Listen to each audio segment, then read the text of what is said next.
Assalamualaikum warahmatullahi wabarakatuh. Salam sejahtera untuk kita semua. Perkenalkan, nama saya Inayatul Yahyati Eskom Mkom. Saya merupakan dosen di Politeknik Negeri Banjarmasin yang ditugaskan di jurusan Administrasi Bisnis dengan home base pada program studi D3 Manajemen Informatika. Mata kuliah yang saya ampu selama mengajar di program studi D3 Manajemen Informatika yang tentunya sesuai dengan bidang pendidikan saya.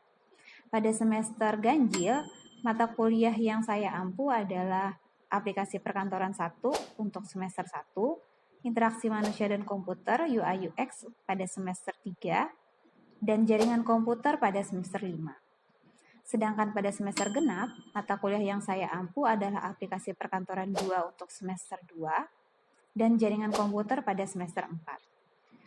Pada kesempatan kali ini, saya akan menjelaskan terkait pengajaran yang saya lakukan pada mata kuliah yang saya ampu pada semester genap, yaitu aplikasi perkantoran 2. Selanjutnya, saya akan menjelaskan terlebih dahulu deskripsi singkat mengenai deskripsi mata kuliah, kemampuan yang diharapkan, dan metode pembelajaran. Mata kuliah aplikasi perkantoran 2 atau bisa disingkat dengan aplikan 2 memiliki bobot sebanyak 3 SKS dengan 6 jam pembelajaran. Aplikasi perkantoran 2 ini membekali mahasiswa dengan kemampuan untuk mengolah data dalam bentuk buku atau workbook dan dalam lembar kerja atau worksheet. Selain itu, menyajikan data dan informasi secara menarik sehingga mudah dibaca dan dipahami, serta mampu membuat aplikasi sederhana untuk mengoptimalkan lembar kerja. Pembelajaran praktikum dilakukan dengan tatap muka dan penugasan dengan contoh studi kasus. Dengan mengikuti mata kuliah aplikasi perkantoran 2, mahasiswa diharapkan mampu memiliki beberapa hal, yaitu 1. Mampu membuat laporan pada workbook dan worksheet dengan penuh tanggung jawab. Yang kedua, mampu mengaplikasikan fungsi dan formula pada lembar kerja untuk membuat laporan. Yang ketiga, mampu membuat pivot table untuk kebutuhan analisis. Yang keempat, mampu membuat pivot chart untuk representasi visual dalam menganalisis data. Yang kelima, mampu membuat aplikasi sederhana yang dapat dipakai untuk mengoptimalkan lembar kerja. Untuk mencapai kemampuan yang diharapkan tersebut, mahasiswa diberikan topik-topik yang akan dibahas selama 14 kali pertemuan dengan pembelajaran dilakukan secara luring. Berikut merupakan topik-topik yang akan dibahas pada pertemuan mata kuliah aplikasi perkantoran 2. Yang pertama, memahami fitur dan fungsi untuk mengolah data pada workbook dan worksheet. Yang kedua, grafik pada lembar kerja. Yang ketiga, fungsi dan formula pada lembar kerja, seperti formula matematika dan trigonometri, formula teks, formula waktu dan penanggalan, formula statistika, formula database, formula logika, dan formula referensi. Yang keempat, pivot table. Yang kelima, pivot chart. Yang keenam, makro VBA, Visual Basic for Application, seperti dasar makro VBA, kemudian user form dan kode program pada user form. Setelah saya menjelaskan dengan singkat mengenai salah satu mata kuliah yang saya ampu, yaitu aplikasi perkantoran 2, selanjutnya saya akan membahas tentang metode pembelajaran yang saya gunakan. Metode pembelajaran yang saya gunakan adalah DIA, yaitu Delivery, Interaction, dan Assessment. Yang pertama, Delivery. Metode delivery yaitu bagaimana saya menyampaikan perkuliahan kepada mahasiswa. Strategi yang saya gunakan pertama yaitu menyampaikan materi dari textbook. Textbook yang saya gunakan antara lain yaitu Menguasai Microsoft Excel oleh Johar Arif, kemudian karangan Medcom dengan judul Mengelola Database Microsoft Excel dengan pivot table dan pivot chart. Selain textbook yang digunakan, saya juga menghimbau kepada para mahasiswa agar rajin membaca referensi lainnya dan mempelajari tutorial-tutorial yang berhubungan dengan aplikasi perkantoran 2. Media pembelajaran yang saya gunakan yaitu Simpado dan e-learning dari Polyban, serta Microsoft Excel dengan fitur pendukung proses pembelajaran, yaitu antara lain fiturnya fitur tugas, fitur calls, fitur file, fitur chart, fitur activity, dan lain-lain. Yang kedua, pembahasan studi kasus di kelas setiap pertemuannya. Saya akan bahas studi kasus yang dikerjakan oleh mahasiswa.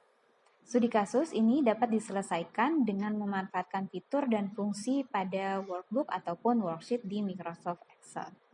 Teknik pembelajaran yang kedua yaitu interaction, yaitu bagaimana saya berinteraksi dengan mahasiswa. Ada beberapa komunikasi yang saya gunakan dengan mahasiswa di kelas, yaitu tidak hanya pada saat Q&A pada akhir materi, tetapi juga melakukan diskusi pada saat penyampaian materi. Saya juga mendorong mahasiswa untuk aktif di dalam kelas, sehingga pembelajaran menjadi lebih komunikatif dan dua arah. Saya juga memanfaatkan grup kelas di Microsoft Teams untuk komunikasi dengan mahasiswa jika mereka mempunyai pertanyaan seputar materi yang diajarkan. Yang terakhir adalah metode assessment, yaitu bagaimana saya menilai mahasiswa.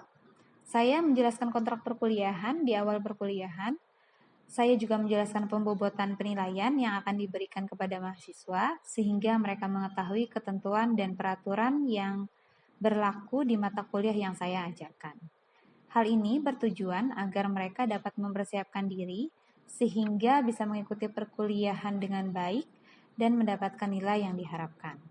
Saya mengadopsi penilaian yang diberikan oleh Politeknik Negeri Banjarmasin, yaitu dengan ketentuan 15% untuk kehadiran, 15% untuk perilaku, 50% untuk praktikum yang berisi latihan, tugas maupun kuis, dan terakhir yaitu 20% untuk ujian akhir semester.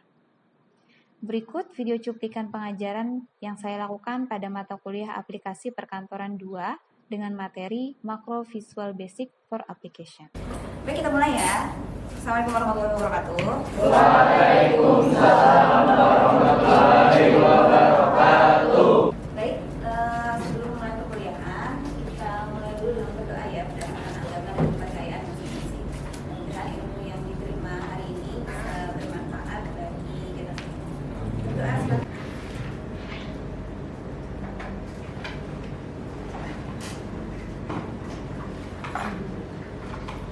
Sebelum masuk ke materi hari ini, praktikum 14, materi praktikum kemarin, praktikum 13 ada pertanyaan yang membuat dashboard di Microsoft Excel. Jelas ya? Bisa semua, ada kesulitan? Ada. Tugasnya sudah dikumpulkan semua ya di MS Team ya? Kalau tidak ada pertanyaan, kita lanjutkan ke materi praktikum hari ini. Hari ini kita masuk praktikum 14, jadi modul baru lagi. Kalau yang kemarin kita record chart, record table, sekarang kita sudah mulai masuk ke codingnya ya.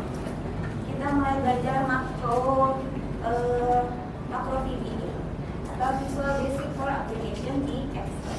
Nah, materi ini sebenarnya sudah kita pelajari di artikel 1 kemarin, tapi itu kan sekilas saja. Sekarang lebih banyak lagi codingnya. Harapannya nanti kalau sudah belajar makro VBA ini kalian bisa buat formulir sederhana dan formulirnya bisa dinamis, datanya bisa ditambahkan, bisa diedit, diupdate, di-delete. Jadi nanti kalian hasil akhirnya dari praktikum 14 sampai terakhir itu bisa buat formulir aplikasi sederhana. Kita masuk VBA dulu. Jadi ada tujuan dan manfaatnya untuk praktikum hari ini. Tujuannya kalian untuk mendapatkan, bisa memahami makro VBA pada Excel, dasarnya makro VBA.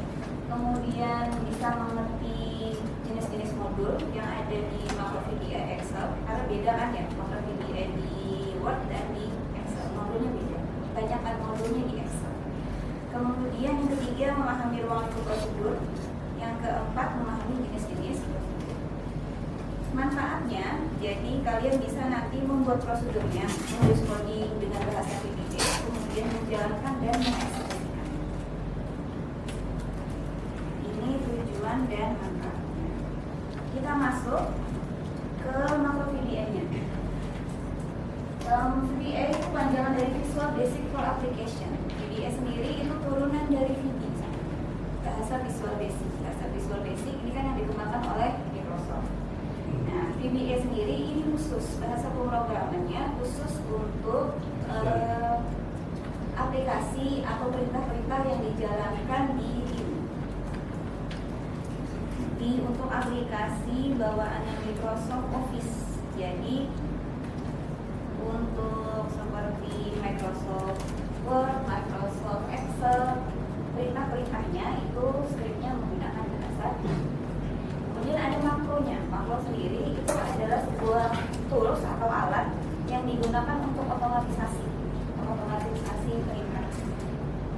Secara otomatis untuk melakukan fungsionalitas pada formulir, laporan, kemudian bisa juga pada itu untuk. Nah, ada juga VBA dikenal istilahnya dengan namanya modul. Apa sih modul? Modul itu tempat kalian mengetikkan skrip VBA. Itu modul. Ada 4 jenis modul. Ada yang pertama modul worksheet dan workbook, yang kedua modul form, yang ketiga modul standar yang ini. Kemudian yang keempat ada namanya kelas modul. Ini tergantung nanti yang kalian buka kayak worksheet, workbook itu kan nanti file yang Excel yang kalian buka kan berapa banyak worksheetnya itu nanti muncul di sini. Nah, maksud kalian sampai 10 berarti worksheet modulnya ada sampai 10. Nah, kalian bisa nulis programnya tuh di situ. Ada di worksheet, ada di workbook. Kemudian itu untuk yang worksheet modul dan workbook modul. Kemudian ada juga yang untuk form modul. Form modul untuk apa sih? Form modul itu untuk membuat ingin membuat tampilan grafis. Jadi kalau kalian ada tampilan grafisnya, membuatnya bukan di workbook atau di worksheet, tapi di user form modul. Nah, buatnya di sini. Kemudian itu yang kedua, yang ketiga ada standar modul. Standar modul ini biasa aja. Kalian bisa masuk di standar modul ini. Modulnya bisa ditambah. Di praktikum nanti bisa ada sampai 3 atau 4 modul ya. Nanti sesuai aja sesuai ketentuan yang ada di modul. Yang terakhir ada kelas modul. Kelas modul ini berguna kalau kalian nanti membuat objek baru di sini. Objek baru, kelas baru. Nah, mengedit scriptnya ada di kelas modul. Nanti akan kita coba untuk praktikum. Ada coba di worksheet, ada di workbook, kemudian ada di standar modul. Untuk paham ya, untuk ini ya, untuk teori dasarnya dulu sebelum kalian masuk praktek. Ada pertanyaan dulu, silakan. Kalau ingin tanyakan silakan. Oke, Raju boleh. Apakah bisa diakses oleh jenis modul lain? Misalnya modul standar modul. Bagus pertanyaan dari Raju. Tadi kan, nah ini ya, ada 4 jenis modul ini kan. Ada worksheet modul, ada form modul, ada standar modul. Misalkan ini kan beda-beda kan tempatnya kan. Misalkan tadi kata Raju buat prosedurnya di worksheet modul. Apakah prosedurnya bisa diakses? Menurut kalian bisa atau tidak? Bisa. Bisa. Kenapa bisa? Kenapa? Ada yang lain bisa? Kenapa bisa? Betul jawabannya bisa. Asal apa ketentuannya harus diikuti? Asal scope-nya harus didefinisikan, private atau public. Aksesnya itu prosedurnya kalian tentukan, private atau public. Kalau bisa diakses berarti scope-nya harus diubah. Betul, harus menjadi public. Supaya bisa diakses di standar modul atau di form. Paham ya? Kalau sudah paham, mulai silakan langsung dikerjakan untuk modul praktikum.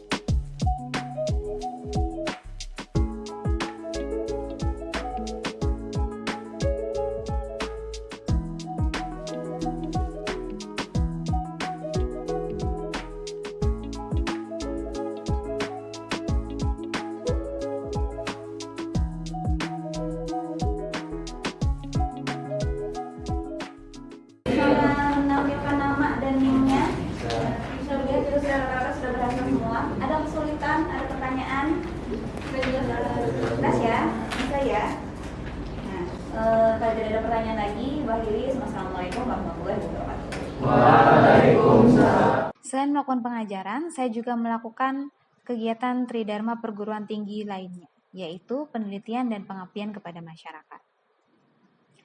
Penelitian yang saya lakukan berdasarkan bidang ilmu yang saya miliki dan dilaksanakan bersama dengan rekan dosen lainnya. Sedangkan untuk kegiatan pengabdian kepada masyarakat dilakukan bersama para mitra. Kegiatan ini dilakukan agar keilmuan dan keahlian yang saya miliki dapat dimanfaatkan oleh masyarakat secara luas. Demikian video deskripsi saya. Semoga video ini bermanfaat untuk kita semua, khususnya untuk saya pribadi. Terima kasih atas perhatiannya. Wassalamualaikum warahmatullahi wabarakatuh.